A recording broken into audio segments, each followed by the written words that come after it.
KBS 열린 토론.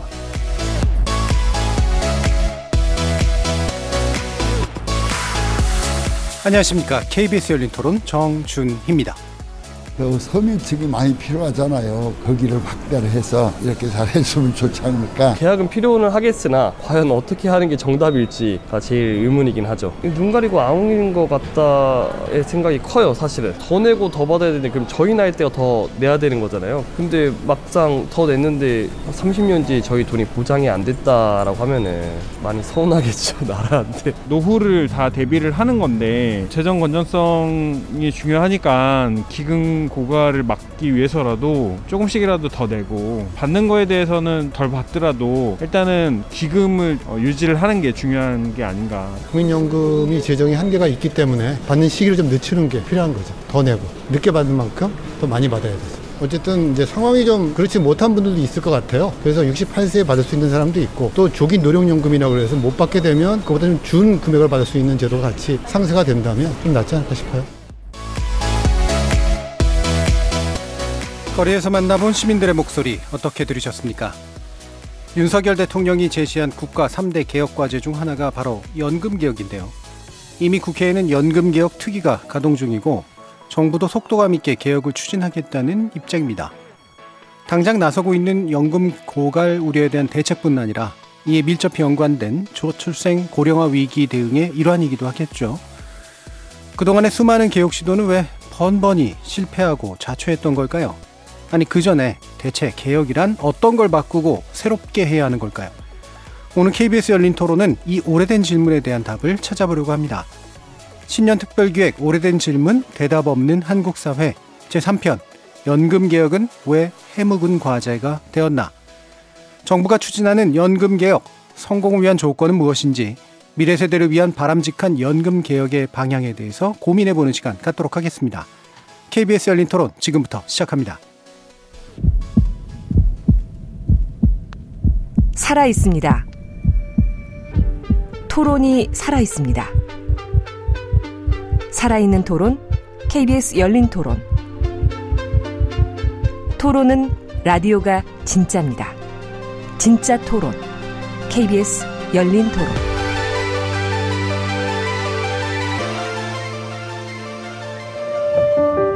참사 일어났잖아요. 그러면은 일단은 사람 목숨이 더 중요한 건데, 그거에 대해서 조금이나마 진정성 있게, 예상하지 못하게 일기예보와도 너무 전혀 틀리게 금세금세. 남녀 갈등이 아니라 어떤 뭐 기회 차별 때문에 된 거다라는 말이 제가 생각할 땐 더 맞는 것 같아요.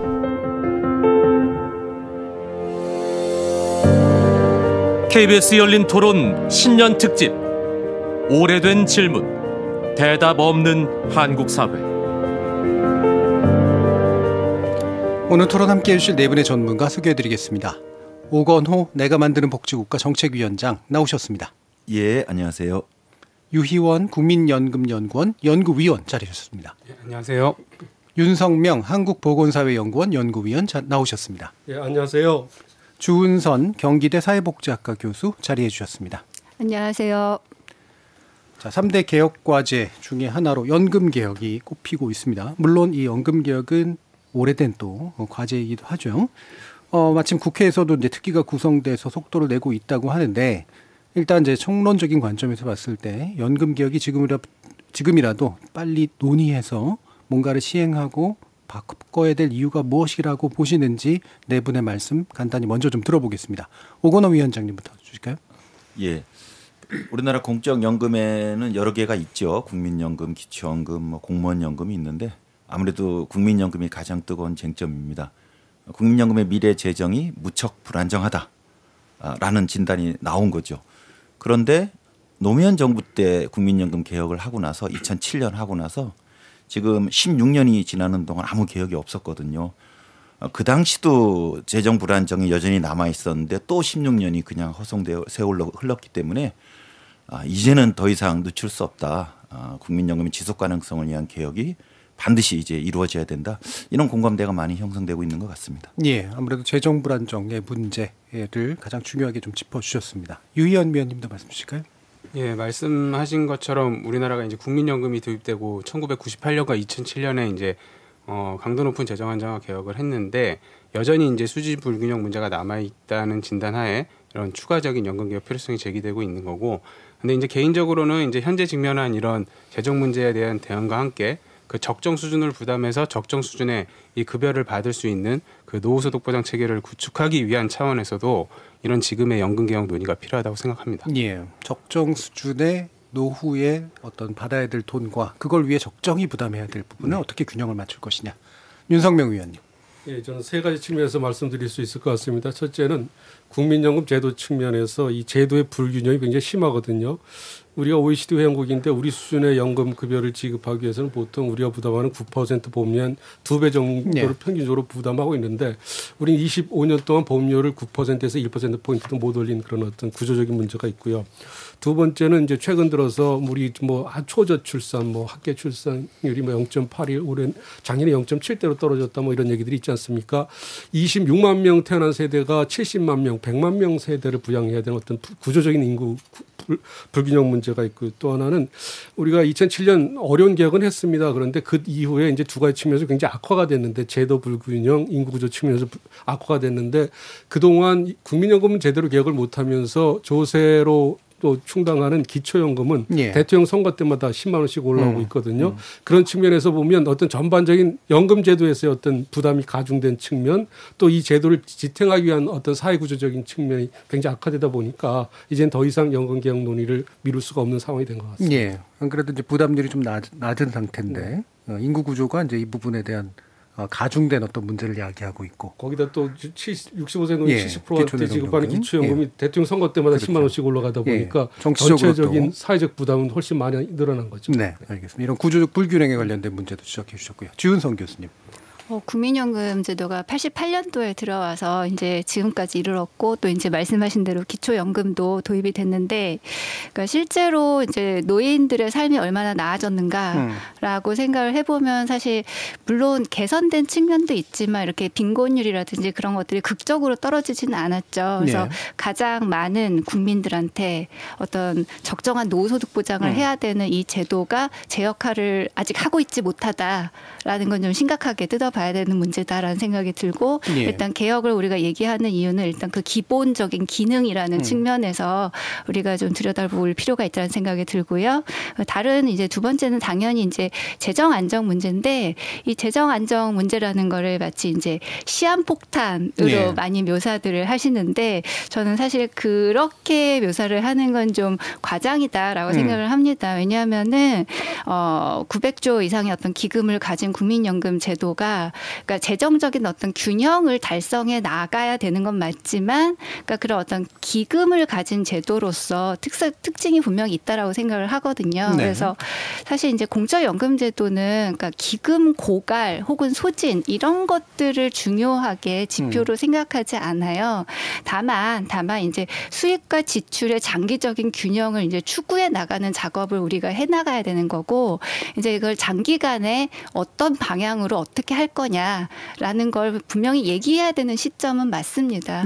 그래서 그런 어떤 재정 안정을 장기적으로 도모하는 작업의 시작점이라는 점에서, 그리고 공적연금 제도의 어떤 기본적인 보장 기능을 어떻게 제대로 하게 할 것인가라는 점에서 좀 획기적인 대안을 우리가 생각을 해야 되는 것이죠. 그 목표의 우선순위도 상당히 중요하다는 그런 말씀이시죠. 방금 이제 말씀 주신 것처럼 사실 이제 연금개혁 논의에서 빠지지 않는 게 이제 다 재정에 관련된 문제고, 이른바 이제 고갈론이란 말이죠. 이게 이제 매번 이제 추계가 계속 나오면서 이제 좀 있으면 망한다라는 식의 이제 담론들이 만들어지고 있고, 실제로 그게 이제 개혁의 어떤 필요성을 또 뭔가 이렇게 좀 가속화시키는 건 맞긴 한데, 과연 이게 어느 정도로 현실적인 진단이고 필요한 진단이냐에 대한 이야기를 좀 해볼 필요는 있을 것 같습니다. 윤석명 연구위원님이 어떤 부분으로 좀 짚어주실 수 있을까요? 예, 제가 2004년 1차 국민연금 재정 계산부터 시작해서 이번에 5차까지 5차례를 모두 참여하고 있고, 제가 맡은 분야가 또 공교롭게도 또 재정 안정화 부분입니다. 그래서 우리나라의 어떤 진행 과정을 제가 어떤 산증인 측면에서 볼 수가 있을 것 같은데, 기금 소진 시점에 대해서 이런저런 얘기가 있을 수 있겠습니다만, 제가 온갖 비난을 그동안 감수하면서 특히 정부 쪽에서도 이제 제가 얘기를 하면 이제 반박을 많이 하고 그랬었는데, 지금 이제 언론이나 시민단체 뭐 이해관계자 또 적지 않은 전문가들은 기금 소진 시점에 관심이 많은 것 같아요. 그런데 기금 소진 시점 자체는 우리 주은선 교수님 말씀하신 다른 측면에서 저는 기금 소진 시점 별로 중요하다고 생각은 안 합니다. 지금 뭐 저 2018년 4차 재정 계산 때 기금 소진 시점이 2057년이었거든요. 저희가 아주 낙관적인 가정을 적용해 보면 저 작년에 추계 보면 2056년으로 1년 재정 소진 시점이 당겨진 걸로 나타나고 2020년에 국회 예산정책처는 55년 2년 당겨진 걸로 나타나고 작년에 KDI는 2054년으로 한 3년 당겨지는 걸로 나타납니다. 그런데 여기서 중요한 건 이제 지금 굉장히 연금 관련해서 문제되는 게 MZ 세대들 있잖아요. 젊은 세대. 특히 1992년생들이 65세가 되는 나이가 2055년인가 그런 것 같아요. 그래서 한동안 작년에도 시끄러웠던 게 우린 열심히 보험료만 내다 우리 퇴직하는 시점에 연금 수급 여력엔 돈이 아무것도 없는 거 아니야. 이런 불만이 이제 제기되고 있지 않습니까? 그런 관점에서 한 세대가 경제활동을 시작하고 나서 사망할 때까지 한 70년을 봅니다. 그러면 20세가 한 사망할 때까지 한 90세로 오면 70년을 잡을 수 있지 않습니까? 그런 관점에서 우리는 기금 소진 시점이 중요한 게 아니라 그 20세가 70세 되는 시점, 그러니까 지금 올해가 우리가 재정 추계를 한다 그러면 2033년이니까 2023년이니까 2093년이 될 거 아니에요. 70년 뒤. 그때 무슨 일이 벌어지는가를 보여주고 그때 적게 받더라도 지금 MZ세대나 젊은 세대들이 우리도 연금 받을 수 있다는 걸 확신이 드는 어떤 걸 보여줘야 이게 서로 사회적 합의를 하면서 연금 개혁을 할 수 있을 거 아니겠습니까? 그런 측면에서 연금 소진 시점보다는 앞으로 70년 뒤인 2093년에 무슨 일이 벌어질 건가에 대해서 이제 저는 말씀을 드리고 싶고 4차 재정 계산에 이미 계산해 보면 그때는 18년에 계산을 했으니까 70년 뒤가 2088년이거든요. 그때까지 누적 적자가 1경 7천조 원입니다. 지금 우리가 갖고 있는 돈이 900조지 않습니까? 그런데 작년에 저희가 또 추계를 해보니 그 돈이 불과 4년 만에 2경 2,650조로 경상가입니다만 5,500조가 늘었다는 거예요. 현재가로 7,700조입니다. 근데 우리가 적립금을 900조 갖고 있어요. 그러면 누적 적자가 그만큼 되고 또 하나가 중요한 게 뭐냐면 제가 말이 좀 긴데 이게 중요하니까 말이 좀 길으시긴 합니다. 하나만 더 말씀드리면 미적립 부채라는 게 있어요. 우리가 900조는 갖고 있지만 이미 국민연금 제도를 통해서 88년부터 주기로 약속한 액수가 2,500조가 넘습니다. 그래서 겉으로 드러난 건 900조가 있지만 이미 지급 약속한 게 1,500조 이상이 부족하기 때문에 그걸 갖고 우리가 젊은 세대 미래 세대하고 대한다 그러면 이건 기금 소진 시점은 굉장히 마이너한 이슈고 70년 뒤에 어떤 일이 벌어질 건가 그 친구들이 확실히 받을 수 있다는 확신을 줘야 보험료 올리는 것도 재정 안정화에 동의를 하지 않겠습니까? 그런 관점에서 저는 70년 뒤의 재정 상태를 보면서 이 문제를 보는 게 좋을 것 같고 그런 관점에서 보면 우리는 굉장히 끔찍한 상황에 놓여 있다 이렇게 말씀드릴 수 있겠습니다. 그럼 뭐가 달라지는 겁니까? 기금 고갈이라고 하는 건 중요하지 않다는 얘기를 하셨는데 예를 들면 기금 고갈 시점은 중요하지 않다는 거죠. 그러니까 우리 제도가 지속 가능한가 안 한가는 한 70년의 재정평가 기간을 보면서 그때 무슨 일이 벌어지는가를 보여주는 게 중요한데 참고로 일본은 국민연금 공무원연금이 100년 뒤에도 줄 돈이 있고 캐나다는 150년 뒤에 줄 돈이 1년치가 아니라 100%를 다 갖고 있어요. 그런 나라는 연금 개혁해야 된다 그러면 사회 구성원들이 그렇게 그러니까 제가 이런 질문을 드린 이유가 나중에 뭐 이경까지 얘기하실 정도로 적자가 크게 난다는 얘기는 기금 고갈은 그 하위잖아요. 다시 말하면 계속해서 이제 돈을 줘야 될 돈이 엄청나게 많은데 맞습니다. 줄 돈이 없다는 얘기잖아요. 그냥 기금 고갈도 그 일부분에 들어가는 거 아니겠습니까? 그렇죠? 그래서 그 두 가지가 정말 다른 얘기냐라는 거죠. 지금 우리는 이제 모든 언론이나 많은 이해관계도 관심이 기금 소진 시점이 1년 당겨지느냐, 2년 당겨지느냐에만 관심이 있고 이 부분에 초점을 맞추다 보면 우리 재정 안정화 방안 마련했어. 그래서 보험료 조금 올리면서 기금 소진 시점을 3년, 4년, 5년 연장하면 그게 재정 안정화 방안이야. 이런 식으로 이게 변질이 그러니까 단기 처방의 문제가 아니라는 그런 말씀이신 거죠. 제가 조금 보완 설명을 드릴까요? 그러니까 다른 복지제도와 달리 국민연금은 시차를 가졌어요. 그러니까 가입자가 가입하면 전반전은 돈을 내기만 해요. 그러니까 제도 초반에는 돈이 쌓일 수밖에 없고 그다음에 이제 수급자가 생겨나면 그때부터 돈이 나가는 거거든요. 그런데 우리나라 국민연금은 받는 거에 비해서 한 절반만 내는 제도예요. 현재. 그러니까 비록 절반만 내지만 전반전에는 대부분 가입자이기 때문에 돈이 쌓이고 지금 900조가 있는데 지금 가입자들이 결국은 이제 65세가 되면 다 수급자가 돼서 20년, 25년 수급을 하게 되면 그때는 대부분의 사람들이 지급을 받거든요. 따라서 지금 900조가 있지만 어느 순간에는 이제 그 기금을 다 쓰게 되는데 그게 소진 시점이에요. 근데 소진 시점은 상징적인 거고 문제는 소진 이후에는 이제 기금이 없으니 당시 가입자에게 연금 지출을 재정을 모두 요청한다고 하면, 즉 그거를 가입자들에게 보험료로 요청한다고 하면 현재 우리는 9%를 내고 있는데 예. 지금 재정 계산에 따르면 미래 세대 아이들은 우리보다 3배, 그럼 27 혹은 36, 4배 정도까지 내야 이제 미래 노인들이 국민연금을 받을 수 있는 거예요.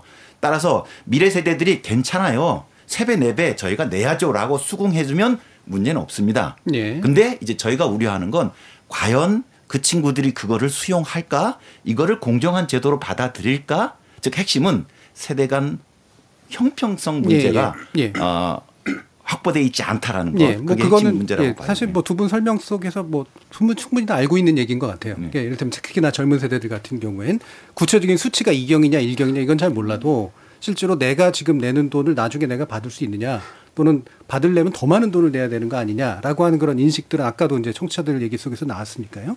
유현 의원님, 이 부분 어떻게 또 보시는 거죠? 일단은 그 뭐 70년 뒤, 뭐 80년 뒤에 빚이 뭐 2경이 넘어서고 이러면 정말 뭐 상상도 안 되는 금액이긴 한데 뭐 다른 건 다 차치하더라도 일단은 그렇게 산출되는 누적 적자액이라는 게 결국은 앞으로 뭐 어떤 제도 변화도 하지 않고 뭐 인구 경제 사회 환경의 변화도 없고 이런 걸 가정했을 때 산출되는 값이라는 점에서 또 다른 측면에서 분명히 비현실적인 측면이 있는 거고 설령 이 값을 우리가 팩트로 수용한다고 하더라도 몇 가지 질문을 안 해볼 수가 없을 것 같은데 일단은 국가에서 어떤 특정한 사회적 목적, 사회적 기능을 수행하기 위해서 하는 행위에 대해서 이런 식으로 이제 적자나 부채 개념으로 접근하는 게 적절한지에 대한 의문을 일단 가지고 있고요.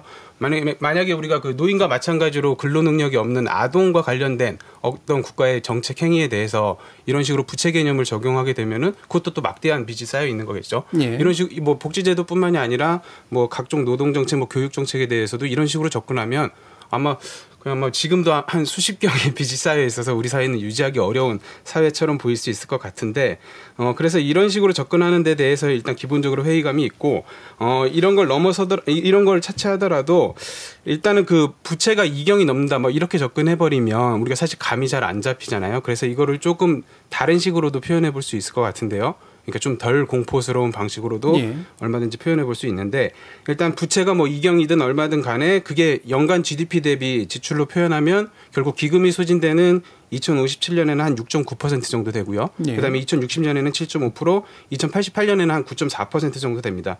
이게 이제 그중에서 물론 그게 다 가입자의 어떤 보험료로 충당되지 않기 때문에 지금 문제가 생기는 건데 그렇게 이제 적자의 규모로 했을 때에는 GDP 대비 한 4.5%에서 6.6% 이 정도의 빚이 있는 건데 이게 2경이라는 수치만 언급하면 우리가 어떤 수치인지도 잘 상상도 안 되면서 공포감만 주기 때문에 이게 GDP 대비 연금 지출이 우리가 감내할 수 있는 수준인지 이 차원에서 조금 바라볼 필요가 있다라고 생각을 하고요.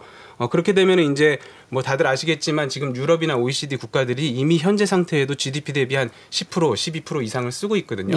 그럼 우리가 이제 2060년, 88년이 가도 GDP 대비 국민연금 지출이 한 9% 내외이기 때문에 그런 관점에서 보면 충분히 감당 가능한 수준이다라고 볼 수도 있는 거고 여기서 한 가지 더 말씀드리고 싶은 거는 이렇게 얘기하면 이제 그럼 재정 문제에 대해서 너무 안이한 거 아니냐라고 얘기하는데 그런 차원에서 드리는 말씀은 아니고 GDP 대비 우리가 총 부담 측면에서 우리가 충분히 감내할 만한 수준이라면 그럼 나머지 그 적자액을 우리가 어떤 수단을 통해서 이제 채워 나갈지는 당연히 논의해야 되는 거죠. 그게 이제 재정 안정화 개혁인 거고 그런 차원에서 조금 지나치게 이제 공포감을 주면 오히려 물론 이제 재정 안정화 개혁의 시급성을 얘기하기 위해서 그런 뭐 2경이라는 수치까지도 말씀하시는 건 충분히 이해하지만 그게 자칫 이제 제도에 대한 불신이나 이런 걸로 이어지면 오히려 필요한 재정 안정화 조치를 못하게 될 수도 있기 때문에 조금은 다른 관점에서 제도를 지속 가능하게 만들어가는 차원에서 좀 건설적인 논의가 있어야 된다고 생각합니다. 그럼 짧게만 뭐 수단은 예를 들면 조세라든가 뭐 여러 가지 방식들에 대해 사회적으로 합의를 할 수도 있다라고 이제 보긴 하는데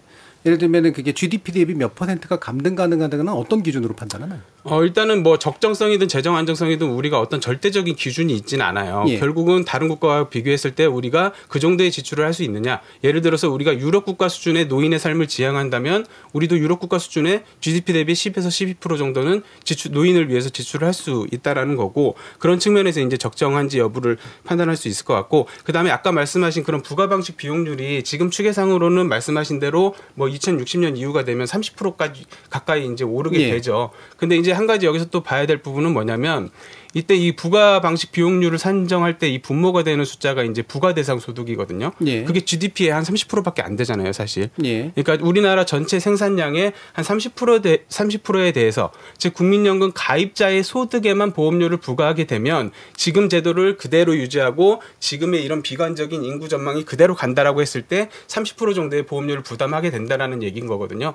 그 얘기는 이제 재원을 좀 다각화한다거나 아니면 인구 구조나 경제 구조를 좀 개선해 나간다면 그 비율은 줄어들 수 있다라는 거죠. 그러니까 이렇게 긍정적으로 볼 여지도 충분히 있다라는 걸 말씀드립니다. 모든 추계라는 게 사실은 현재 상태가 동일하다는 걸 전제로 해가지고 이제 나머지 변수를 따지는 거니까요.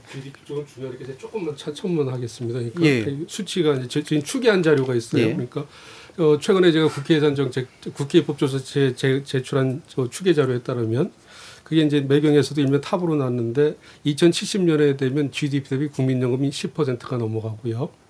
그래서 제대로 우리가 제도를 운영한다 그러면 기초연금이 지금 대상자를 줄이고 지금 우리가 노인 빈곤 문제 많이 거론되잖아요. 그러니까 내셔널 미니멈 최저 빈곤에 안 떨어질 절대 빈곤에 안 떨어질 수준까지 대상자를 확 줄여서 지급한다 그래도 GDP 대비 한 3%가 나옵니다. 2070년에 기초연금이 거기에 공무원연금, 군인 사학연금을 합치면 이게 이미 우리 GDP 대비 15%가 넘어가요. 그러니까 그동안은 과소 추정된 거라는 거죠. 그다음에 아까 GDP 대비 뭐 분모에 따라서 부가방식 보험료가 달라질 수도 있다 그러지만 제가 최근 추계한 거 보면 국민연금 기금 소진 시점에 부가방식 보험료는 38%까지 올라갑니다. 그래서 이런 부분에 대해서 우리가 그러니까 객관적인 어떤 추계 자료를 갖고 제대로 논의를 해봐야 될 것 같아요. 예, 근데 이 부분은 추계라고 하는 것들을 접근하시는 방법에 따라서 어떤 변수를 어떻게 채택하냐에 따라서 객관적인 게 하나만 있는 건 아닌 것 같습니다. 예, 그래서 그 부분의 논쟁을 지나치게 하면은 열린 토론 들으시는 분들이 너무 많이 헷갈려하실 것 같고요.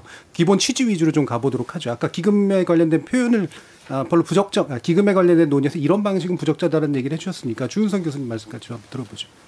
저는 그러니까 국민연금 같은 경우 이제 공적연금이기 때문에 이제 사적연금에서 이제 주로 사용을 하는 그런 누적 부채라든지 그러니까 라이어빌리티죠. 이제 이런 개념을 사용하는 것이 적절한가? 즉 어느 시점이건 이게 닫힐 수 있다. 이 상품이 닫히고 지금까지 이제 가입한 사람들의 급여를 다 책임져 줘야 된다라는 의미에서 이제 나오는 게 그 부채 개념인 거죠. 근데 사실 이제 공적연금에서 이 개념을 채택하기도 하고 안 하기도 하거든요. 그러니까 일반적인 개념은 아니에요. 그래서 국민연금에서 이제 이 개념을 가지고 이야기를 하는 것에 대해서 어떤 광범위한 어떤 합의가 이루어진 건 아니다라고 저는 이제 그 부분 말씀드리고 싶고요. 그래서 재정 추계 결과에 대해서는 뭐 다 아시겠지만, 그러니까 이게 70년짜리잖아요. 70년짜리고 그렇다면 70년 후에 어떤 성장의 패턴이라든지 성장률 그리고 고용 분배, 기금, 수익 뭐 이런 것들에 대해서 우리가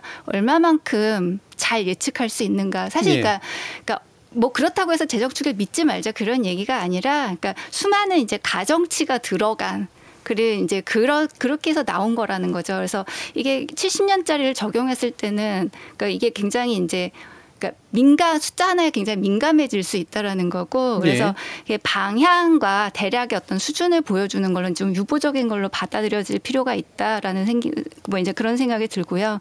그리고 필요보험료를 아까 얘기를 해주셨는데, 그러니까 재정 기반의 변화라는 거, 그러니까 이 지금 상한이 되게 낮게 쳐져 있는 보험료 부가소득의 상한을 이제 넓히는 것, 보험료 부가소득 기반을 넓힌다라는 게 그러니까 굉장히 큰 효과를 가져올 수 있다라고 저는 그렇게 생각을 하고요. 또 최근 들어서 이제 연금 지출을 많이 하고 있는 나라들에서 일정하게 나타나고 있는 변화들, 예를 들면 뭐 매출, 기업 매출에 혹은 자산 소득에 그런 어떤 사회보장세를 붙이기 시작을 한다던가 뭐 이런 변화들도 우리가 좀 주목해서 볼 필요가 있다는 생각이 들거든요. 그래서 너무 이제 이 주어진 수치 하나하나를 확정적인 것으로 그리고 제한적인 것으로 받아들이지는 않으면 좋겠다라는 생각이 듭니다. 그래서 다양한 가능성을 좀 인정을 해보자라는 겁니다. 뭐 재정 추계가 어느 정도냐라는 걸 가지고 논쟁을 하면은 좀 너무 길어질 것 같고요. 그래서 지금 핵심이 이를테면 어느 정도 과잉해서 추계했건 과소하게 추계했건 현재 방식으로 돈을 모아서는 나중에 미래 세대에게 상당한 부담을 안기거나 아니면 제대로 못 줄 가능성이 있다는 기본적으로 있어 보이고요. 그걸 또 어떤 수단으로 그러면 메꾸고 조정할 것인가라는 문제가 핵심 쟁점이 이제 될 것 같은데, 기본적으로 그러면 우리나라 현행 연금 제도의 제도 설계에서 나서는 핵심적인 문제점이 뭔지를 좀 먼저 좀 얘기를 해보죠. 오건호 위원장이 어떠세요? 그러니까 여러 가지 복지 제도 중에서 뭐 아동수당이든 기초연금이든 이런 건 조세를 기반으로 그때 예. 재원으로 그때 지출하는 건데 이 사회보험 제도는 가입자들이 보험료를 내고 이제 위험에 대비하고요. 예. 그리고 공적연금은 미래 위험에 대비하는 거죠. 그런 면에서 국민연금은 1988년에 도입되었는데 사회보험으로서 가입자가 내는 거와 받는 것의 차이가 너무 컸어요. 예. 다른 나라에서도 찾을 수 없는. 네. 그래서 받는 것, 즉 소득 대체율을 처음에 70으로 시작했는데 10년 지나서 60으로 낮췄고 예. 또 한 10년 지나서 노무현 정부 때 개혁을 해서 이제 2028년에 40으로 낮춰질 예정이에요. 그래서 국민연금 역사에서 우리가 받는 소득 대체율만 보면 70에서 40으로 떨어졌으니 굉장히 큰 하락으로 보일 수 있습니다. 근데 문제는 연금 제도는 내는 거와 받는 것의 짝이기 때문에 이 40% 낮아진 40% 소득 대체율에도 지금 보험료율은 너무 못 미치거든요. 예. 제가 이해하기로는 이제 소득 대체율 40%에 감당하는 수지 균형의 필요 보험료율 우리가 계모임을 한다 그러면 한 가입자 한 개원들이 한 20% 정도는 내야 이게 걔가 유지되는 제도예요. 예. 근데 우리가 9%만 내고 있는 거죠. 그래서 지난 국민연금의 개혁을 보면 일종의 재정 안정화 조치를 상당히 진행한 건 맞는데 여전히 재정 불안정이 남아 있는 거죠. 예. 그래서 이제 보는 시각에 따라 지금까지 너무 급여를 낮췄다. 공적연금으로서의 역할이 너무 약화된 거 아니냐 이런 이제 지적은 할 수는 있는데 사실은 다른 나라의 공적연금과 비교해봐도 지금도 수지 불균형이 너무 큰 거예요. 예. 그래서 앞으로 좀 더 지속 가능성을 이건 개혁을 해야 되는데 이거는 가입자들이나 국민들의 일정한 양보 혹은 이제 동의가 필요한 거라서 참 어려운 난관인 거죠. 예. 그러니까 그 핵심적으로는 그러니까 소득 대체율도 낮은데 다시 말하면 원래 벌던 것에 비해서 나중에 받게 되는 것이 지나치게 낮은데 또 내는 것도 낮은 상태라는 거죠. 초기 설계에 이제 또 조금 다르긴 했었지만 그럼 이 부분이 이제 국제적인 비교상 확실히 그런가? 유현 위원님 어떻게 보시나요? 일단 뭐 그 OECD 국가들 기준으로 우리가 뭐 보험료율이나 소득 대체율을 비교해 보면 그 일단 소득 대체율 같은 경우는 그 OECD 국가들을 이제 우리가 의무 방식의 공적연금만을 기준으로 했을 때 네. OECD 국가들의 평균 소득 대체율이 한 42.2% 정도 네. 돼요. 거기에 이제 준공적연금이라고 할 수 있는 의무 방식의 사적연금까지 포함하면 그 비율이 한 51.8%까지 평균이 올라가고요. 근데 우리나라 같은 경우는 그 평균 소득자의 소득 대체율이 31.2%로 나타나기 때문에 그 갭이 한 10에서 20%포인트 가량 이렇게 낮은 상황이라고 할 수 있고요. 그다음에 이제 보험료율 같은 경우도 그 의무 방식 제도를 기준으로 했을 때는 OECD 국가들의 평균이 한 18.2% 정도 되는 걸로 보고되고 있는데 우리나라는 그게 한 9% 정도밖에 안 되니까 정리해서 말씀드리면 우리나라는 다른 국가에 비해서 소득 대체율은 낮고 그다음에 이제 보험료 부담도 낮은 저부담 저급여 국가의 전형이라고 할 수 있고, 예. 근데 말씀하신 것처럼 이제 그 지금 소득 대체율을 보장하기에도 보험료율이 좀 낮은 부분은 있을 수 있는 거고, 예, 그런 문제 이런 식으로 이제 국가 간에는 비교할 수 있습니다. 예, 제가 좀 말씀을 드릴 것 같은데요. 그러니까 유현 박사님 말씀하신 게 뭐 이렇게 그 OECD에서 이렇게 표면적으로 발표하는 그런 팩트와 관련해서 틀린 사실은 없습니다. 그런데 이제 우리가 한국이라는 나라가 워낙 특수한 부분이 많다 보니까 이 부분을 조금 더 저희가 정확하게 해석할 필요가 있습니다. 일단 국민연금 소득 대체율 31.1%라는 건 뭐냐면 미국 같은 나라를 제한 대다수 국가들은 소득비례연금입니다. 예. 그러니까 소득비례연금이다 보니까 소득에 상관없이 우리 지금 올해 소득 대체율이 42.5%라면 42.5%가 일률적으로 적용이 되는데 우리는 소득 재분배 기능이 있다 보니 예. 중간 이상 고소득층 소득 대체율은 뭐 20%대로 확 떨어지는 부분이 예. 있죠. 그래서 이 부분은 우리 42.5가 낮은 게 아니라 우리 연금제도가 소득비례연금제도가 아니기 때문에 발생하는 문제라는 거죠. 예. 거기다 중요한 건 뭐냐면 작년에만 20조 이상 돈이 들어간 기초연금은 상위 30%를 뺐다 그래서 여기는 또 포함이 안 돼요. 그리고 또 하나 중요한 건 국민연금 보험료가 9%인데 지금 퇴직연금 보험료가 8.33%고 재작년 보험료 수입 차원에서는 국민연금 보험료 전체 수입보다 퇴직연금 보험료 수입이 더 많은데 네. 그것도 컴펄서리 강제 가입 제도가 아니라서 다 빠져 있다는 거죠. 네. 다른 나라에서는 이런 것들이 강제 제도라 그래서 다 포함이 돼 있고 만약에 우리가 그러니까 기초연금을 있지 않습니까?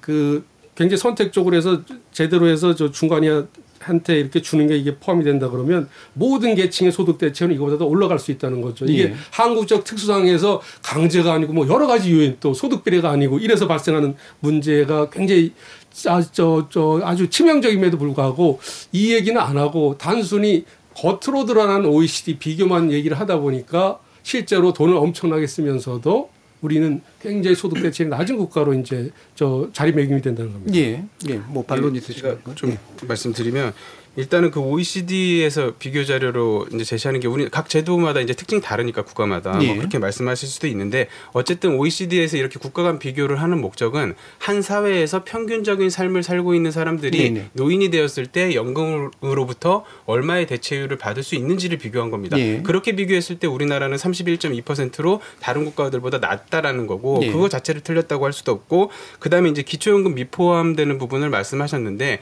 OECD에서 이제 이런 소득 대체율 산정하기 위해서 가상의 이제 인물들을 설정을 하는 거예요. 쉽게 네. 얘기하면. 근데 그렇게 설정된 인물들이 연금액을 계산했을 때 국민연금 급여액이 어느 정도 높기 때문에 기초연금을 실제로 못 받을 것으로 가정되기 때문에 포함시키지 않는 문제인 거지. 우리나라만 기초연금을 뺀 게 아니에요. 다른 그 국가에서도 기초연금이 실제로 그 소득자가 못 받으면 빼고 있기 때문에 그 비교는 어쨌든 동일한 기준에 맞춰서 하고 있기 때문에 그 자체를 좀 틀렸다고 하기는 어려울 것 같습니다. 재반박하겠습니다. 예. 뭐냐면 다른 나라는 다 소득비례연금이니까 예를 들면 42.5가 일반적으로 다 적용이 되고 기초연금이니 뭐 이런 제도들가 예전부터 뭐 한 50년 이상 역사가 되다 보니까 그런 것들이 포함이 되지만 우린 제도 역사들이 굉장히 짧고 그러다 보니까 소득 대체율은 소득재배 기능으로 고소득층 굉장히 낮게 적용이 되고 또 기초연금 이게 나중에 어떻게 될지 모른다 해서 우리가 포함이 안 되는 그런 현실적인 부분이 있다는 거죠. 예. 그러니까 그 수치 차이는 충분히 이해가 가고요. 굳이 말하면 이제 이런 거죠. 이제 우리는 전반적으로 이제 비슷한 수준에서 어느 정도까지 받을 수 있는 정도인지는 예측 가능하고 그 비교에서도 어느 정도는 좀 낮은 편에 속하는데 더 큰 문제는 이제 소득이 많은 만큼 더 내서 더 많이 받는 거라든가 이런 것들이 일단 없고 강제성이나 이런 부분들이 좀 편차가 좀 있기 때문에 실질적으로 개인들이 도대체 어떤 방식으로 돈을 내서 받는가를 정확하게 비교하기가 어렵다. 좀 이렇게 좀 이해가 됩니다. 자, 이 부분. 예. 그러니까 이게 우리 이제 앞으로 연금 개혁할 때 국민연금 소득 대체율을 올려야 될까 유지해야 될까 이게 가장 큰 논점이라고 이해하고요. 올리자는 주장의 근거는 뭐 여러 가지일 수 있지만 또 그 중에 하나가 우리 유 의원 박사님께서 말씀하신 것처럼 OECD 국제 비교 자료를 봤더니 그 평균보다 우리가 낮더라. 그러니까 최소한 평균 정도는 가자. 즉 이제 소득 대체율 오르자는 주장이 되거든요. 그래서 아까 31.2로 우리가 낮게 보고되었어요. 근데 저는 대략 OECD 평균 수준이라고 저는 이해를 하는데 왜냐하면 그때 국민연금의 모든 가입자를 평가하는 게 아니고 대표 행위자를 찍게 되는데 우리는 보통 국민연금의 딱 가운데 소득자 그러니까 만약에 40년 가입하면 40% 받는 소득자인데 그 OECD 기준표에서는 평균 소득자보다 1.6배 높은 소득자를 국민연금 OECD에서는 찍어요. 그러니까 우리나라는 하우상박 소득 대체율이기 때문에 딱 가운데 소득자였으면 딱 42였을 텐데 위로 올라가는 소득자든 40보다 밑에 내려가거든요. 즉 그래서 국민연금의 대표 선수의 소득 대체율이 낮게 OECD에 들어갑니다. 그런데 OECD의 다른 회원국들은 우리처럼 대부분이 하우상박이 아니고 중간에 있든 아래에 있든 상위에 있든 상당수가 다 소득 대체율이 같거든요.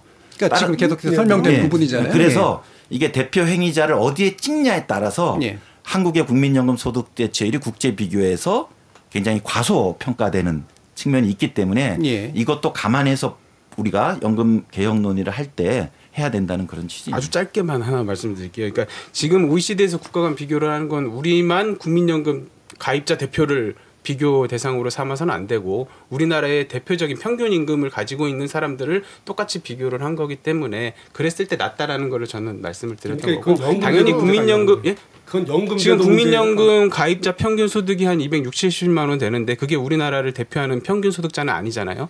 그러니까 우리나라 고용노동부에서 OECD에 보고한 평균 소득자가 월 383만 원 소득자입니다. 그 사람들이 받을 수 있는 소득 대체율이 31.2%라는 거고 다른 나라의 평균 소득자들과 비교했을 때 대체율이 낮다라는 얘기를 하는 겁니다. 알겠습니다. 그리고 하우상박 얘기를 하셨는데 그러니까 다른 나라 공적 연금에서 과연 하우상박적인 요소가 없느냐 하면은 그러니까 그거는 그걸 집어넣는 방식이 다양한 거예요. 그러니까 그걸 소득대체율에 바로 반영을 하는 방식도 있고 다른 여러 가지 방식으로 반영을 하는 거죠. 그러니까 그렇기 때문에 이제 평균 임금 가입자뿐만 아니라 이제 저임금 가입자를 비교를 해봐도 한국은 소득대체율이 낮은 거예요. 그래서 그 우리나라 공적 연금의 소득대체율이 OECD보다 낮다라는 거에는 사실 제가 보기에는 거의 이견의 여지가 없는 것 같습니다. 이게 중요하니까 제가 한 번만 반박을 할게요. 그러니까 지금 이제 다른 분들이 말씀하실 때 이렇게 음성이 섞이면 이게 라디오는 잘 안 들리거든요. 그래서 일단 끝나고 말씀하시는 게 좋긴 합니다.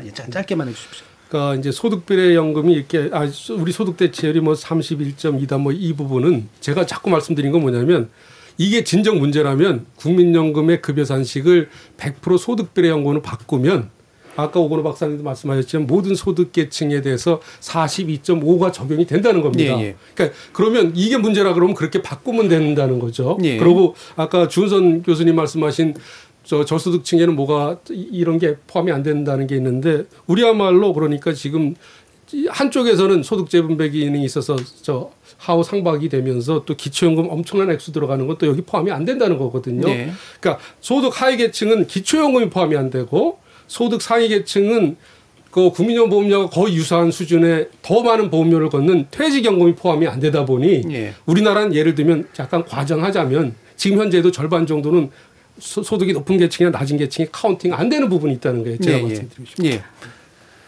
지금 논쟁의 핵심은 우리나라가 소득 대체율이 낮다라고 평가할 수 있을 만한 객관적인 근거가 있느냐라는 정도인 것 같고요.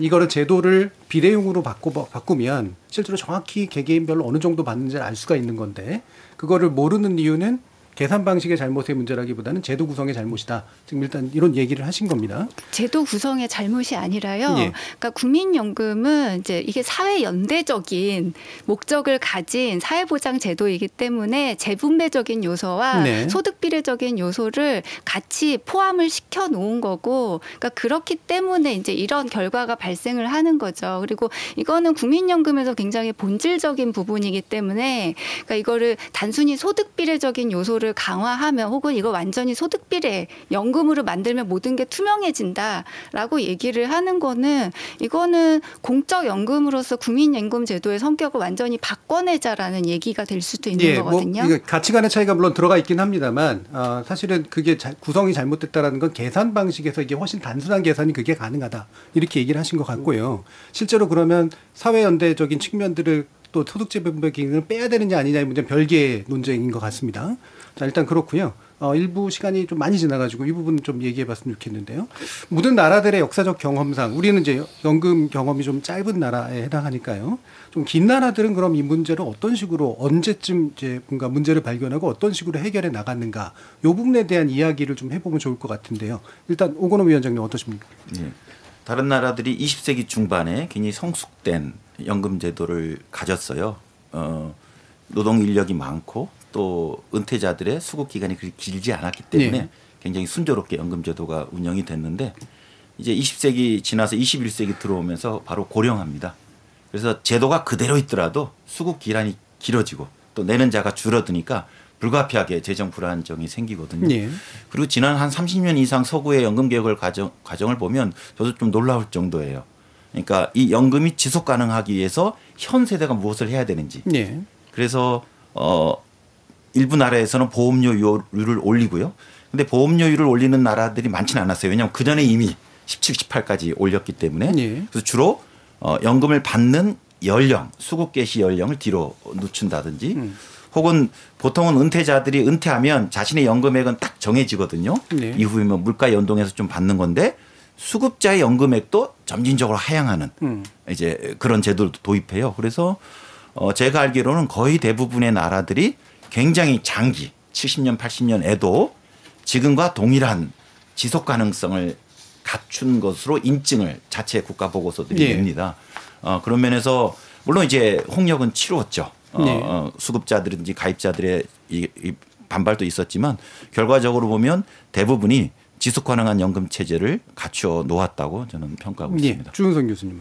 일단 그러니까 그 지속 가능성이라는 측면에서 이제 재정 절약적인 조치를 한 거는 맞고요. 그러니까 그런 측면에서 이제 일례로 이제 모든 국민들한테 지급이 되던 기초연금 같은 것들을 이제 대상 범위를 확 줄인다든지, 그래서 최저보장연금으로 만든다든지 이제 그런 변화를 하기도 했고, 예. 그리고 이제 뭐 보험료율 그리고 소득대체율 조정이 있었던 건 맞는데, 문제는 이제 그 시작점이 다른 거죠. 그러니까 한국의 국민연금 급여 수준에서 시작한 게 아니라 훨씬 높은, 예. 대체로 소득 대체율이 한 50% 가까이 됐던 혹은 그 이상이었던 시점에서 이제 소득 대체율을 줄이는 이제 그런 개혁을 했었고요. 그리고 이제 수급 연령 얘기를 하셨는데, 그러니까 수급 연령 조정에 상당히 이제 많은 노력을 기울인 게 맞습니다. 그래서 지금 만 67세, 만 68세 혹은 이제 만 70세까지도 이제 수급 연령을 늦추는 이제 개혁을 추진한 게 맞는데, 그러니까 여기서 이제 우리나라랑 그러니까 정년제라든지 이런 예, 것들이 예. 굉장히 다르고, 그러니까 중고령자의 그런 소득 활동을 높이기 위한 정책적인 노력이 우리나라랑 비교가 안 되게 예, 20여 예. 년 동안 굉장히 그러니까 집중적으로 진행이 됐어요. 예, 예. 그래서 이제 그 성과나 이런 것들을 보면은 한국이 대략 한 10% 정도 올라간 거에 비해서 그 사이에 2배 이상 이제 그런 성과를 거둔 것이 사실입니다. 그래서 그러니까 개혁 재정 절약적인 조치를 하되 이제 그에 수반되는 어떤 조건을 갖추기 위해서 또 굉장히 많은 노력을 기울였다라고 예. 평가할 수 있습니다. 예, 이 부분 구체적인 얘기는 2부에서 좀 하도록 하고요. 다른 두 분께는 그럼 1부 마치기 전에 짧게만 보험료를 올려야 된다.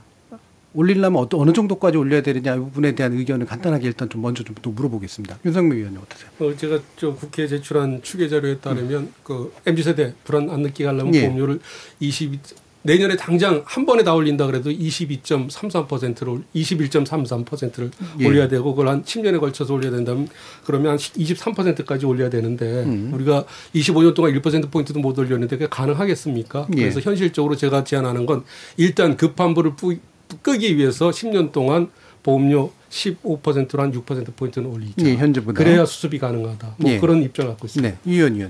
예, 일단은 뭐 그 지금 윤석명 박사님 말씀하신 것처럼 필요 보험료만큼 다 채우는 개혁은 사실 불가능하기도 하고, 또 관점에 따라서는 맞지 않다고 생각할 수도 있을 것 같아요. 네. 그러니까 왜냐하면 우리가 이제 그 국민연금을 완전한 수지 균형을 갖춘 제도로 만들 거라면 박사님 말씀하신 것처럼 예. 필요보험료만큼 최대한 올려 나가야겠죠. 근데 일단 국민연금 같은 사회제도에서 그런 식으로 완전한 수지 상등을 가정하는 제도는 저는 존재할 수 없다라고 생각하고, 그런 관점에서 본다면 이제 보험료율 인상폭은 최대한 이제 제도를 안정적으로 운영해 갈 수 있을 만큼은 올려가되 예. 그 나머지 이제 적자액이나 이런 건 분명히 생길 수밖에 없잖아요. 부족한 부분들. 그런 것들은 이제 다른 뭐 재정을 마련한다거나 아니면 인구 사회 구조를 개선해서 이렇게 채워가야 하는 방식이라고 저는 기본적으로는 그런 생각을 가지고 있습니다. 예, 구체적인 수치는 굳이 얘기는 안 하시는. 수치는 이제 그 추계 일단은 뭐 지금 시점에서 우리가 한 그 추계 결과를 기준으로 어떤 필요 보험료율이 나올 수는 있죠. 그게 20%가 될 수도 있고 22%가 될 수도 있는데,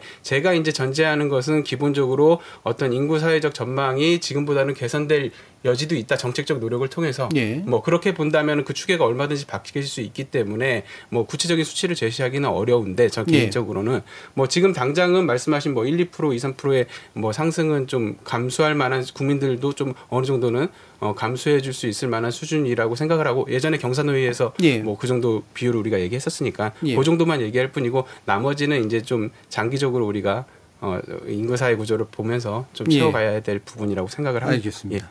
예, 그래서 뭐 실제로 이게 뭐 제가 좀 일부러 단순화시키긴 했습니다.만 6%포인트냐 뭐 2%포인트냐 이 싸움은 아닌 것 같고요. 어느 정도까지 올려야 될 것이냐, 그리고 올릴 때 이거를 다 보험료율로 다 올려서 감당할 거냐, 아니면 여타 방법을 통해서 감당할 거냐, 이 부분이 이제 남은 이야기인 것 같습니다.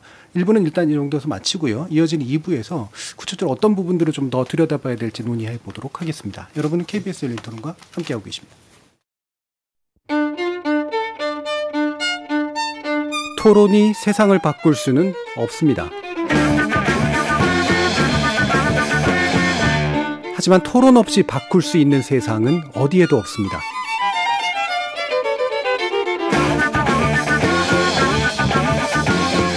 세상의 선한 변화를 갈망하는 당신, 정답이 아니라 질문의 힘을 믿는 당신, 우리 KBS 열린 토론에서 만납시다.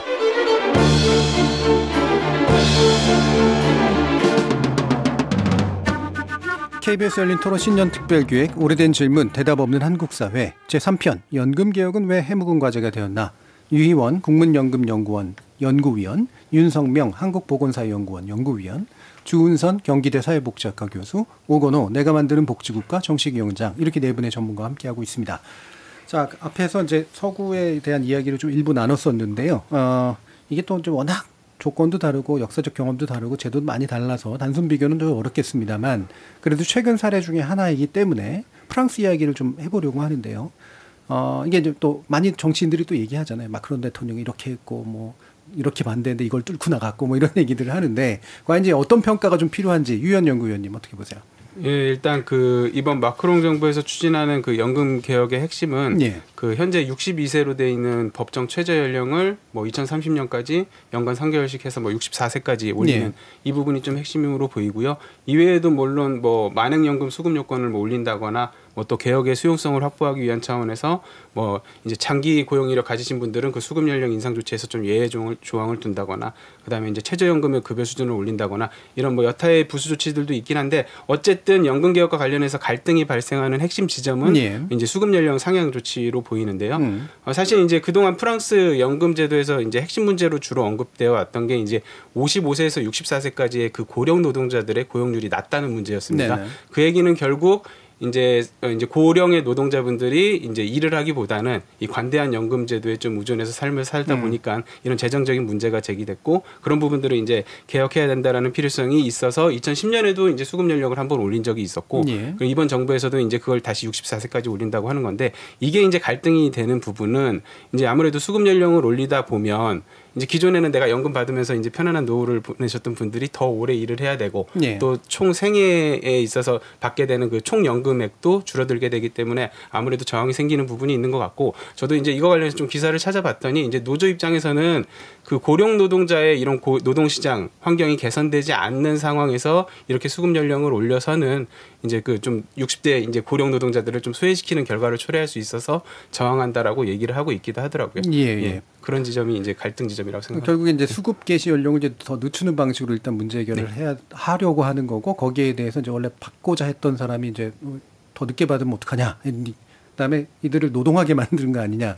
이 부분에서 이제 쟁점이 생기는 것 같은데 사실 뭐 이건 이미 우리가 이제 고려하고 또 이제 진행해온 부분하고도 연관돼 있어서요. 오건호 위원장님 이 부분 어떻게 평가하시는지요? 그 프랑스도 지금은 그럭저럭 연금 제도의 재정이 안정화되어 있는데 이제 인구 구조 변화 때문에 예. 조만간 적자로 돌아선다는 거예요. 그래서 좀 늦게 받자. 핵심은 이제 수급 개시 연령을 늦추는 건데 이게 우리로 치면 프랑스도 그렇고 우리도 그렇고 선진 국가들과 비교해 보면 저희는 좀 빨리 받는 편이죠. 예. 근데 지금 이제 2033년까지 65세로 늦춰질 예정이거든요. 그렇게 보면 프랑스보다 우리 좀 빨리 그렇죠. 가는데 저희가 이제 소득 대체율, 보험료율도 주요 뜨거운 쟁점이지만 항상 이 수급 개시 연령 상향 문제가 나오거든요.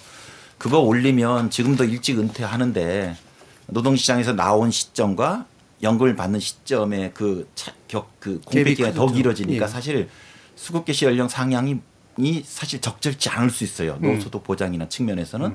하지만 이게 재정 안정화가 필요한데 사실 그 목표 재정 안정화를 이루려면 보험료를 많이 올려야 되니까 보험료를 조금 덜 올리려면 결국은 수급 개시 연령을 손대야 되는 이런 지금 굉장히 딜레마적 상황이고 저희도 아마 이번 연금개혁 논의에서도 뭐 여러 가지 이유든 간에 수급 개시 연령 상향 논의가 아마 제기될 수밖에 없을 것 같아요. 그래서 그 연령의 숫자는 다르지만 사실 논점은 저희가 곧 이제 앞으로 다룰 주제라고 보아집니다. 예. 그러면 이제 또 남은 시간 2부에서 이제 이 부분을 결국 논의를 해야 될 것 같은데 일단 수단적으로 보면 수급 개시 연령을 좀 더 늦추는 방안, 현재 보험료율을 좀 더 높이는 방안, 그다음에 소득 대체율을 어떤 식으로든 조정하는 방안, 높이든 낮추든 간에 이게 일단 이제 당면에서 깔린 거고 플러스해서 기타 이제 어떤 조세 정책이나 이런 것들을 통해 가지고 나머지 필요한 부분들을 메꾸거나 어떤 조정하는 방안 이런 것들이 이제 더해질 것 같은데요. 현재는 일단은 이제 보험료를 높이고 소득 대체율을 조정하는 쪽에 정부 방안은 가 있는 것 같습니다. 이 부분에 대한 평가를 일단 한번 좀 들어보면서 대안을 얘기해 보죠. 주은선 교수님 어떠세요? 제가 보기에는 이제 보험료율 조정과 이제 소득 대체율 조정 같이 얘기하는 거는 이제 불가피하고요. 근데 문제는 이제 이거를 그러니까 이런 모수 개혁 방향으로 가는 거는 그러니까 기존에 이제 국민연금 제도가 작동해왔던 역사가 있기 때문에 이걸 갑자기 이제 구조를 바꾸는 방식으로 가는 건 제가 보기엔 거의 불가능하다라고 네. 보고 있고요. 다만 이제 이게 기초연금, 그러니까 지금 현재 빈곤한 노인들한테 얼마나 이제 타겟팅을 해서, 그러니까 목표를 효율성을 높이면서 이제 얼마나 잘 보장을 해줄 거냐라는 측면에서 이제 정부가 이제 뭐 40만 원 기초연금 40만 원 얘기를 하기도 하고 하는데 문제는 이제 국민연금 급여 수준이 올라가지 않는 상황에서 그러니까 국민연금 뭐 평균 급여액이 60만 원 미만 뭐 이런 상황에서 기초연금 급여만 이렇게 계속 올라가는 상황이 되는 거는 네. 그러니까 이 제도 간의 어떤 합리성 이런 측면에서 그러니까 기여에 근거해서 받는 국민연금 급여액과 기여하지 않으면서 이제 조세 재원을 통해서 받는 기초연금 급여액이 비슷해지기 시작하면 네네. 이게 합리적인 어떤 차이가 없어진다면 사실 이제 국민연금 제도에는 상당한 위협이 될 수밖에 없다라는 그런 생각이 듭니다. 그래서 제도 간의 합리성이라는 측면에서도 그렇고 국민연금 특히 이제 저소득층 가입자들의 이제 국민연금 제도에 대한 그런 가입 욕구 제도 수능 이런 측면에서도 이제 좀 문제가 생기지 않을까라는 점에서 우려스러운 측면이 있습니다. 이 부분에 대해서 윤석열 의원님 어떻게? 제가 외국 사례를 잘 알고 있으니까 외국 사례를 조금 언급하는데 이 말씀 좀 드리겠습니다. 이제 프랑스 얘기가 많이 나오는 건 프랑스가 일단 대통령제입니다. 연금 개혁을 잘한 나라들이 대통령제 국가보다는 의회 국가에서 많이 하거든요. 의원내각제. 그러다 보니까 이제 프랑스 사례가 많이 나오는데 이제 프랑스는 이제 안타깝게도 사르코지 대통령이 연금 연령을 뒤로 늦췄는데 올랑드 대통령이 다시 그걸 원위치를 시켰어요. 지금 그걸 다시 이제 좀 하다 보니까 이제 굉장히 사회가 혼란스러운데 일단 프랑스는 우리하고 적절한 나라가 아닙니다. 1년 농사를 지면 2년을 먹고 살 수 있는 나라고 출생률이 우리보다 2배가 더 많은 나라예요. 그리고 경로 의존성, 패스 디펜던스 차원에서 우리 연금제도는 독일 제도가 일본을 거쳐서 들어온 제도거든요. 네네. 그래서 프랑스 제도보다는 독일, 일본 제도로 우리는 비교를 좀 해야 된다. 이렇게 좀 봐야 될 것 같고요. 그다음에 여기서 단순히 뭐 지금 일단은 제가 아까부터 연금제도 문제가 아니라 이건 주변 복합적 연금제도를 소득비례연금으로 바꾸면 되는 거고 노동시장 개편을 해서 또 오래 일할 수 있게 하면 되는 건데 이 여러 가지 문제가 우리는 다 꼬여 있거든요. 그러니까 정년 연장도 안 되고 이제 이런 부분을 연금제도 하나에만 너무 이제 우리는 카중을 많이 집어넣는 경향이 있다는 거죠. 이 부분에 대해서 우리가 지금 공감대를 형성해야 될 것 같고 외국 사례에서 제가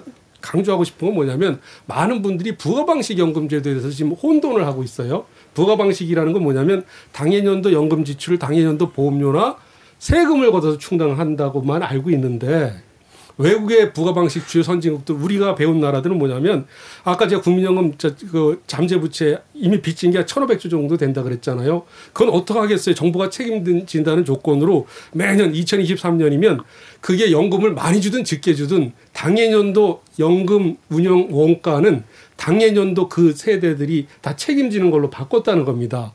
그 부분에 대해서 우리가 이제 명확하게 이해를 할 필요가 있어요. 이걸 어떻게 받아들이냐에 따라서 앞으로 우리 사회의 연금 개혁 논의가 아주 이상한 방향으로 갈 수도 있고 좋은 방향으로 갈 수도 있다는 거예요. 바꿨다는 건 누가 바꿨다는 거 말씀하세요? 제도 그들의 이제 우리가 알고 있는 부가 방식이라는 재정 방식이 예전처럼 그냥 무작정 당해년도 필요한 연금 지출액을 당해년도 충당하는 그런 차원이 아니고 이미 발생한 연금 부채는 국가가 책임진다는 전제 하에 매년도 우리 공무원연금 같은 경우는 지금 작년 예를 들면 재작년 예를 들면 운영 원가가 29조 6천억이거든요. 부담한 건 48%밖에 부담 안 했어요. 100%를 다 부담한다는 거예요. 우리 국민연금도 지금 부담하는 게 1년 원가의 50%를 채 부담할까 말까 하는데 그건 다 부담한다는 전제 조건으로 과거 부채는 국가가 다 책임진다는 조건으로 가는 게 현재의 부가방식 작동 원리라는 겁니다. 그러니까 부가방식 작동 원리라는 게 그냥 단순히 세금으로 다 메꿔주는 게 아니라 그러니까 연금 가입자들이 그 당해년도 필요한 부분들은 쪼개가지고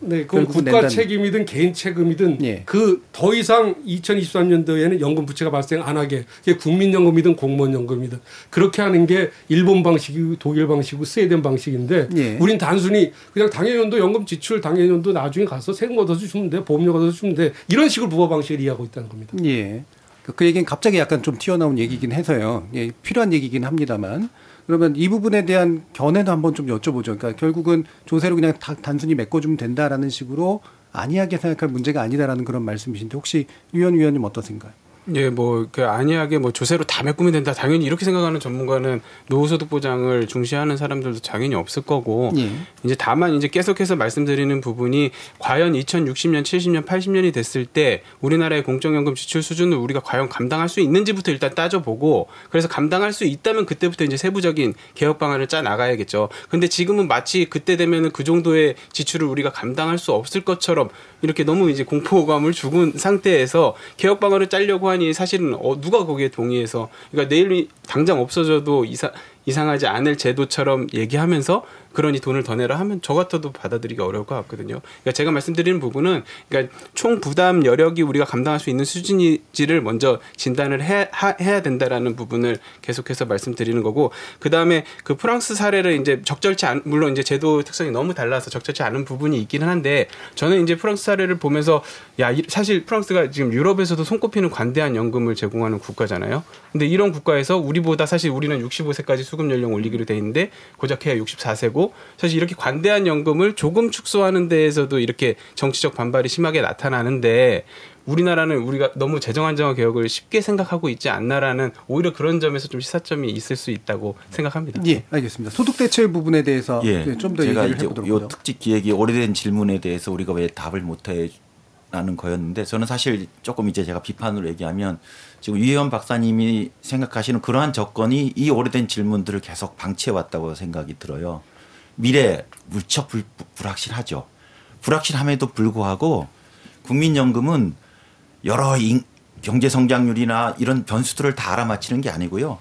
소득의 40% 받고 소득의 9%를 받기 때문에 그 소득값의 미래 예측치가 달라지더라도 동일 변수에 내는 거와 받는 게 연동되기 때문에 다른 미래학이 아니고, 연금의 재정 계산은 다른 선진국들도 일정한 객관적인 전망이 가능한 거예요. 그리고 이제 미래세대 노년 부양 문제는 결국 20세기 중반이었으면 저희가 이 고민이 없었을 거예요. 근데 앞으로 이제 저출생 고령화가 진행되다 보니까 미래 아이들은 무엇을 고령화로 인해서 의료비를 지금보다 훨씬 많이 부담하게 될 거예요. 그리고 기초연금은 세금을 기반으로 하는 제도예요. 당연히 노인이 엄청 늘어나니까 기초연금도 더 늘어나는 거예요. 그리고 국민연금도 지금 그 선진국들은 미래 GDP 10%를 지출한다고 하는데 지금도 그만큼 지출하거든요. 즉 미래의 GDP 대비 규모, 연금 지출 규모가 중요한 게 아니고, 왜 미래에는 10%인데 우리는 지금 왜 3%밖에 안 내고 있거든요. 지금 핵심은 기초연금이나 보건의료 비용은 미래 세대한테 의존할 수밖에 없어요. 근데 국민연금은요, 그 전체 필요한 재정의 총량을 미래 아이들이 결정하지 않아요. 우리가 결정해요. 우리가 지금 개혁해서 우리가 내는 거 결정하고 우리가 받는 게 결정하잖아요. 다만 지출이 미래에 발생하는 거예요. 은퇴 이후에. 그리고 그 시점에 돈이 부족하니까 미래 아이들한테 세금을 내달라? 저는 그래서 당연히 이게 공적 제도이기 때문에 의료비나 기초연금은 세금이라는 공적 재원으로 의존할 수 있어요. 근데 우리가 의사결정을 가지고 있고 수지 불균형이 이렇게 큰 거를 뻔히 알매도 불구하고 이것도 미래의 어떤 상황이 되면 이게 가능하지 않을까. 너무 미래의 추계를 믿지 말자. 참고만 하자. 사실 이런 논의가 5년 되풀이 되다 보니까 저는 이 질문에 대한 명확한 전문가들의 답변이 흐트러지고 또 사회적 합의도 어려워진 거 아니냐. 이제 그런 문제의식을 가지고 있어요. 예. 약간은 공전되는, 그러니까 중요한 지적을 하셨는데 앞에서 했던 얘기가 다시 한번 나왔는데 그냥 제가 한번 요약을 해보죠. 결국에는 이 부분은 미래에서 어느 시점에서 그 시대에 맞춰가지고 그 시대에서 해결할 문제다라고 얘기해버리면 안 된다. 현재 우리가 짜서 비록 그게 이제 잘못된 추계일 수 있다고 하더라도 70년 뒤가 어떨 것인가를 끊임없이 보면서 현재 세대가 의사결정을 내려야 된다. 이제 이런 얘기신 거잖아요. 이 부분에 대해서 주은선 교수님 어떠신지 한번 들어보죠. 저는 오히려 그 70년 뒤를 생각을 하면서 지금 보험료를 20%대로 올리자. 라고 얘기를 하면 그 문제를 우리가 해결할 수 있다라고 얘기를 하는 것 자체가 오만한 걸 수도 있다라고 그렇게 생각을 합니다. 네. 그러니까 우리가 이제 재정 추계를 이제 어떤 일생을 기준으로 하기 때문에 이제 70년을 기준으로 할 수 있어요. 혹은 60년을 할 수도 있고 80년을 할 수도 있죠. 길게 할 수도 있지만, 그러니까 우리나라는 이제 기금이 매우 큰 규모의 기금을 갖고 있고, 그리고 그 기금의 그런 어떤 그러니까 그 변화율, 변동. 변동률이 굉장히 높기 때문에 사실 이제 그 부분을 고려하면서 점진적으로 접근할 수밖에 없다라는 거죠. 그러니까 보험료 인상을. 그렇기 때문에 그러니까 저는 보험료 인상 같은 경우는 그러니까 20, 30년 단위로 그러니까 기금의 어떤 추이를 보면서 점진적으로 접근을 하는 게 맞다라고 생각을 하고요. 그러니까 기금 이제 재정 추계를 못 믿기 때문에 보험료율을 지금 올릴 필요가 없다라는 게 개혁 논의를 가로막았다라고 얘기를 하시는데, 그러니까 사실은 그것보다는 이제 이 대규모로 있는 기금을 어떻게 다뤄낼 것인가, 그리고 보험료율이 올랐을 때 더 커지는 이 기금의 문제를 어떻게 정리를 할지 사실 이 부분에 대한 태도도 명확하지 않았기 때문에 그 부분은 뭘 얘기하시는 건가요? 기금을 어떻게 다룰 것인가? 그러니까 기금이 국내 지금 이제 우리나라 이제 GDP라든지 이런 것들을 대비해서 봤을 때 지금 국민연금 기금이 GDP에 그러니까 지금 한 900조 정도 된다라고 말씀을 드렸잖아요. 자, 그러면은 보험료를 예를 들면 말씀하신 대로 20%대로 올려버린다, 2배로 올려버린다. 그럼 당분간 그러니까 지출 수준이 그렇게 높지 않기 때문에 기금이 엄청나게 쌓이는 거죠. 자, 그러면 이제 그 기금을 지금도 이제 사실 국내 주식시장, 채권시장에서 잘 소화 못해요. 그러니까 해외 투자 많이 하고 있죠. 근데 이제 어쨌든 이 자산 시장 규모에 비해서 이 기금을 이제 어떤 식으로 이제 운용을 할 것인가. 그리고 그래야지 그것이 이제 이제 국민연금 기금을 미래 세대에게 또 안정적으로 보장을 하는 방식으로 한 번에 날려먹는 방식이 아니라 이제 뭐 그런 방식으로 운용을 할 것인가. 사실 그런 부분에 대해서 이제 단계별로 이제 국면별로 이제 정책을 수립을 해야 된단 말이에요. 그리고 또 하나는 그러니까 기금이 그러니까 20%의 보험료를 약 20% 거둔다고 하면 그러니까 그만큼을 퇴장시킨다라는 거예요. 경제에서 퇴장시켜서 해외 자산 시장으로 보낸다라는 건데 그게 과연 그러니까 경제 성장을 지속적으로 이뤄 나가는데 더 적합한 전략이냐? 그러니까 사실 그 부분에 관해서도 논란이 있는 거죠. 그러니까 그렇다라고 한다면 그러니까 저는 점진적인 전략을 택할 수밖에 없다. 그러니까, 재정 안정에 대해서는 이제 그렇게 생각을 하고요. 인구 구조나 이런 문제 등으로 인해서 이후에 뭔가 기금 소진 문제는 나온다고 하더라도 지금 그러니까 더 많이 걷어서 기금을 쌓아두는 게 언제나 능사는 아니라는 말씀이신 거죠. 근데 오해가 잠깐 이거 근데 왜냐하면 아까 20%라는 건 불가피하게 그렇죠. 70년 재정 계산에 의해서 도출되는 분석적인 목표 필요 보험률이지 지금 우리 논의에서 지금 20%라고 올리라고 얘기한 사람이 누구 있습니까? 아무도 없잖아요. 분석적인 목표예요. 그러면 그 20%를 언제 도달할지 20년 후든지 30년 후든 그 로드맵 이행 경로를 잡는 거고 그 과정에는 당연히 적절한 기금 규모도 같이 감안할 거고요. 문제는 그래서 지금 그 목표를 해서 돌다리를 쌓아 나가야 되는 계단을 만들어야 되는데 문제는 그 계단을 만드는 첫 작업조차도 사실은 미래의 불투명성을 이유로 지금 15년 동안 안 해왔다는 거예요. 네, 알겠습니다. 자, 유현 의원님. 일단은 기본적으로 그 국민연금을 수지균형한 제도로 만들 것인지 아닌지에 따른 관점 차이에 따라서 너무 이제 좀 의견이 다를 수 있는 것 같고 제가 저희 연구원에서 산출하는 추계 결과인데 그걸 안 믿을 리가 있겠습니까? 지금 우리가 뽑아낼 수 있는 최선의 이제 추계치라는 데는 당연히 동의하는데 다만 그 추계를 통해서 도출된 결과를 어떤 불변의 미래로 받아들일 것인지 아니면 우리가 충분히 정책적 노력을 통해서 변화시킬 수 있는 미래로 받아들일 것인지에 대한 차이가 있는 것 같아요. 저도 지금 추계 결과에 대해서는 당연히 신뢰하지만 거기에 투입되는 각종 인구, 경제, 사회 변수들을 우리가 정책적 노력을 통해서 충분히 대응해 나가서 그런 미래를 미래 세대한테 물려주는 게 지금 연금을 뭐 20% 아니더라 하더라도 재정 안정화 개혁을 강하게 해서 소득 대체를 확 줄여놓은 제도를 지금 그 미래 세대에게 물려주는 것보다는 그런 좀 바람직한 인구, 경제, 사회 구조를 물려주는 게 더 낫다라는 판단하에서 이제 조금 보시기에는 너무 안이한 이런 접근을 취하는 걸 수도 있는데 근데 한 가지 여쭙고 싶은 거는 이게 아까 말씀하시기로 이제 기초연금은 미래 세대에 의존할 수밖에 없고 국민연금은 안 된다라고 하셨는데 저는 근본적으로 어쨌든 노후소득 보장이라는 목표를 가지고 있는 제도라고 한다면 왜 기초연금은 되고 국민연금은 안 되는지 모르겠어요. 일단은 그래서 우리가 지난 1998년과 2007년에 국민연금을 70%에서 40%로 낮추면서 그거에 대한 이제 그 대응 조치로 기초연금 제도를 도입했잖아요. 결국 국민연금에서 절감한 비용을 기초연금으로 쓰고 있고 앞으로 윤석열 박사님 계속 말씀하시는 것처럼 2060, 70년대 되면 기초연금 지출이 확 늘어난단 말이죠. 일종의 풍선 효과가 발생한 거란 말이에요. 그러니까 그런 비용을 왜 국민연금에만 이렇게 가혹하게 수지균형을 이렇게 말씀하시는지 저는 거기에 대해서는 좀 의문이 있습니다. 넘어가서 반드시 말씀드려야 될 게 있는데, 그러니까 재정 추계라는 게 가정을 어떤 걸 쓰냐, 재정 추계 기간이 얼마냐에 따라서 이건 굉장히 얘기들이 많이 달라질 수도 있거든요. 그러니까 전문가들은 더 이상 장기 재정 추계도 중요하게 생각하지만 국제기구에서 권장하는 게 어크롤레이시라고 연간 급여 승률이에요. 1년 국민연금 가입하면 얼마를 지급하겠느냐. 우리가 연간 지급률이 1이잖아요. 40 곱하면 40%가 되는 겁니다. 근데 이제 여기서 빼박 증거가 나오는 게 뭐냐면, 그러면 아까도 공무원연금도 원가 개념으로 접근하잖아요. 그럼 연간 급여 지급률을 1% 지급하기 위해서는 얼마 보험료를 부담해야 되냐가 최소한 18%에서 20%라는 겁니다. 이건 재정 추계 결과하고는 상관이 없는 거고, 그러니까 그런 면에서 제가 아까 독일, 스웨덴, 일본 얘기를 한 게, 우리가 독일, 일본 연금제도를 베껴왔다 그랬지 않습니까? 독일이 지금 18.6%인데 장기적으로 EU에다 걔들이 제출한 거 보면 소득 대출이 한 35, 6%로 떨어질 걸로 예상이 되고 있고, 지금 스웨덴이 18.5%를 부담하고 있는데 얘들은 극단적으로 30% 초반까지도 예상하고 있어요. 그러고 뭡니까? 저기 일본이 지금 18.3%를 부담하고 있는데, 잘 아신 OECD 비교에 따르면 일본의 소득 대출은 지금 소득비례 연금에도 불구하고 33%로 나오지 않습니까? 이게 객관적인, 이게 가장 이게 중립적인 비교 자료라는 거죠.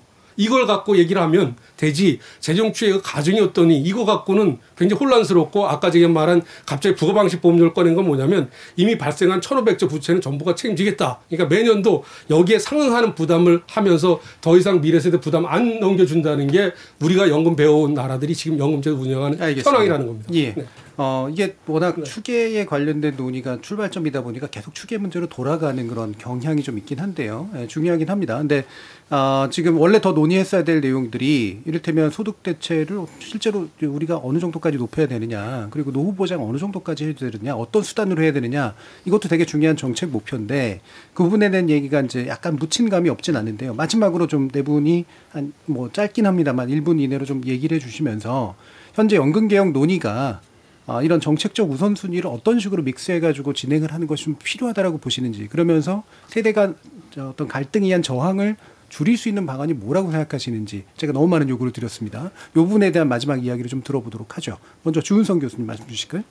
저는 이제 연금 개혁 문제가, 그러니까 미래 세대만의 문제는 아니라고 생각을 하고요. 특히 이제 현 세대와 미래 세대를 대립시키는 방식으로 논의를 가져가는 게 아무에게도 도움이 되지 않는다라고 생각을 합니다. 그래서 물론 이제 지금 보험료를 어느 정도 높여 나가는 건 필요해요. 그러니까 그런 어떤 사용자와 그리고 일하는 사람 각각이 그런 연금 제도에 대한 이제 사회적 책임을 다하는 게 필요한데, 문제는 이거를 자꾸 이제 개인이 내서 얼마만큼을 내서 얼마만큼을 가져가느냐의 어떤 저축에 준하는 그런 제도로 이걸 바라보면서 개념화시키고 비교하고 하는 거는 저는 문제가 있다라고 생각을 하고요. 이건 철저하게 이제 공적 연금 제도는 사회보장 제도라는 관점에서 그런 어떤 뭐 수익비라든지 지급률이라든지 뭐 물론 중요한 지표들이기는 하지만, 이게 제도의 본질이 추구하는 그런 보장 목적을 충실히 할 수 있도록 소득 대체율을 충분히 올려나가는 이제 그런 방식의 개혁이 가능하다라고 보고요. 그러니까 그런 어떤 개혁을 추구하면 그게 기본이 되면서 그걸 하기 위한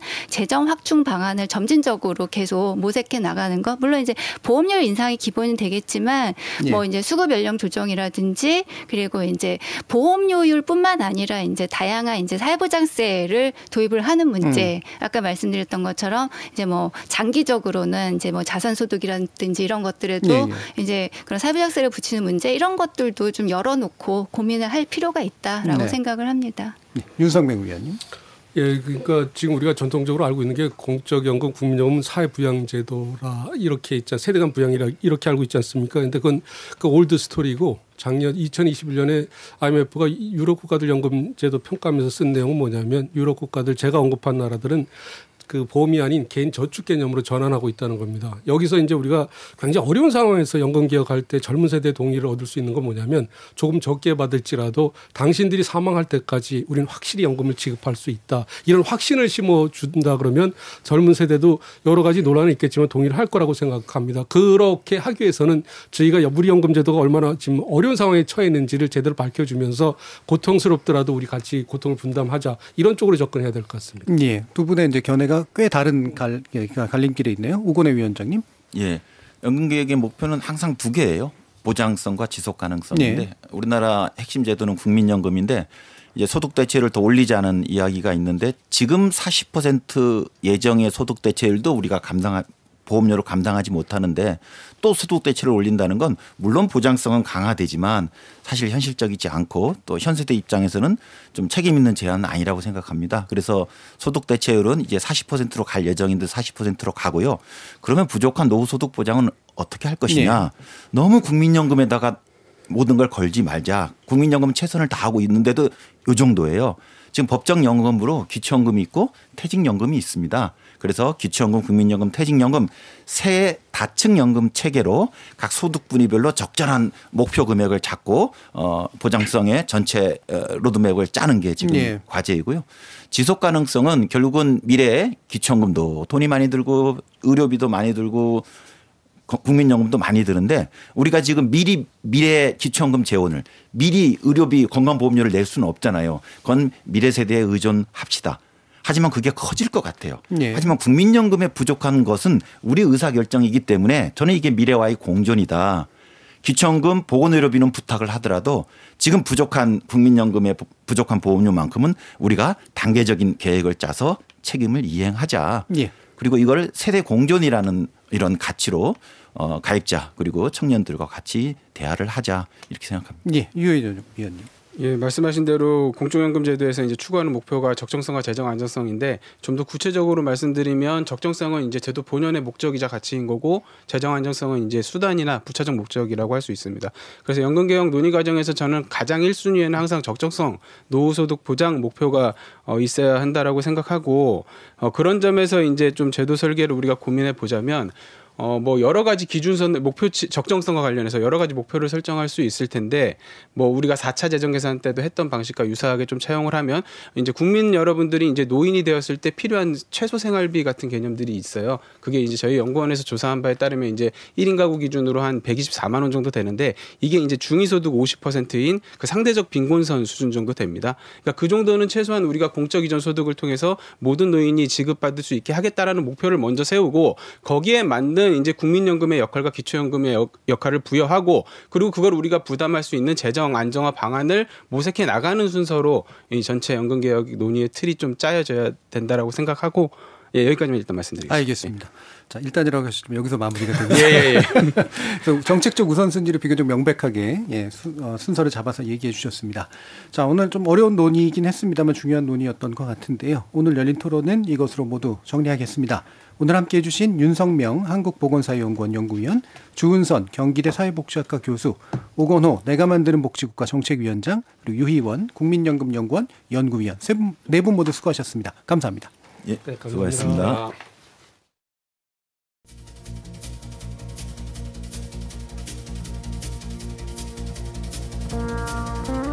요즘 젊은 층 사이에서 국민연금을 두고 거대한 폰지 사기라는 냉소가 만연해 있더군요. 이런 냉소는 도대체 어디서 온 거며 어떻게 타파해 나가야 될까요? 국가가 국민의 노후 안정성을 보살피기 위해 만든 가장 대표적인 형태의 사회보험, 국민연금은 사회 구성원들 사이의 연대와 신뢰, 그리고 공공기구와 국가에 대한 신뢰를 생명으로 합니다. 개혁은 신뢰를 공고히 하는 방향으로 진행되어야 한다는 거죠. 오히려 신뢰를 갉아먹는 정치 담론으로 전락하지는 않도록 말입니다. 지금까지 KBS 열린 토론 정준이었습니다.